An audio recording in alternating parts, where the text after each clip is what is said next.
Let's do one more example. Approximate the area bounded above by f of x equals sine x and below by the x-axis on the interval 0 to pi.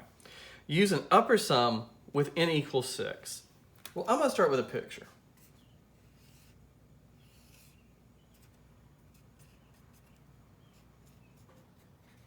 Because I know what sine does on the interval from 0 to pi. And so the question makes sense, right? I have an area bounded between the curve and the x-axis over this interval. So I'm looking for this green shaded area. I'm supposed to use 6 rectangles and always use the maximum value of the function over those intervals. All right, so let's calculate delta x. Ending point minus beginning point all over the number of rectangles 6, so pi over 6.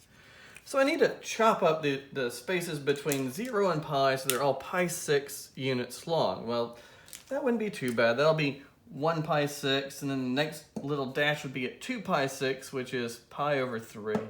3 pi 6, which is pi halves. 4 pi 6. 5 pi 6. And then that last one, of course, pi is 6 pi over 6. And so it's a bit silly because I'm counting up in pi 6 without reducing my fractions, but it helps me understand those x values that I'm going to use. The next thing I want to do is draw in my 6 rectangles that all have that same width of pi over 6. One rectangle on each interval, and I'm looking for an upper sum. So in this first subinterval, while the function's going up from left to right, that maximum value is going to be its right-hand endpoint. I just keep identifying rectangles. So sine goes up and then starts to go down, and so the 2 rectangles in the middle have the same height. And I kind of have this mirror image going on, right, where I could fold the rectangles back. So I could actually calculate just these 3 and double it. I'm gonna show you all 6. I want to calculate all 6 separately.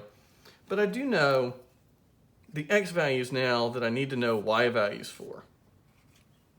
So I need a y value at pi over 6. I need a y value at pi over 3. I need a y value at pi over 2. And actually 2 rectangles both share, right, that height. So I'm not going to write it down twice, but I'm going to notice it. At 2 pi thirds, and then finally at 5 pi over 6. Those are the x values, right? And so I'm going to have 6 rectangles. So 1, 2, 3, 4, 5, 6. So, you know, the fact that this function is very symmetric over that pi halves is why this one gets doubled up. That doesn't happen all the time. It's kind of special to a function like this. All right, so now I have to plug in pi 6, and I'll get out 1/2. Plug in pi thirds to the sine function, and we'll get root 3 over 2, 1, root 3 over 2, and 1/2. Those are my function values. Those are the heights of my rectangle. So I need to take a height and multiply it by a width, but I think in this video for the first time, I'm going to be a little lazy. Since every single one of my function values is going to get multiplied by pi 6, I'm just going to imagine having factored it out front. Right? I'd have a 1/2 times pi 6. I'd have a root 3 over 2 times pi 6, on and on and on, and I could just imagine it that one time. And now in here, I'll just get to add up my function values.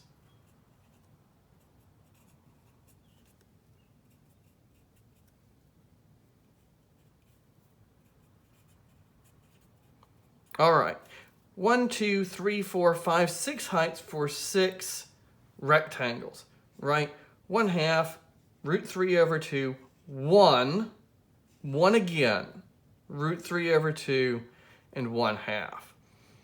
All right, well, when I add all of this stuff up in here, 1 and 1 make 2 1/2, 3. Root 3 over 2 plus root 3 over 2 is just root 3. It's not a very pretty answer, but I could write it down like this.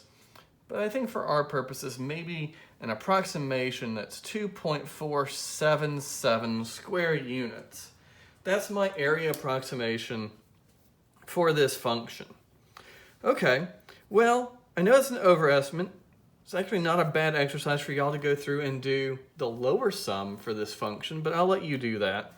And I'll just go on and tell you that the true area is just 2. The area under that curve is actually 2 square units, which is fairly cool. Just as a note, In the video so far, we've concerned ourselves with lower sums, upper sums, and midpoints.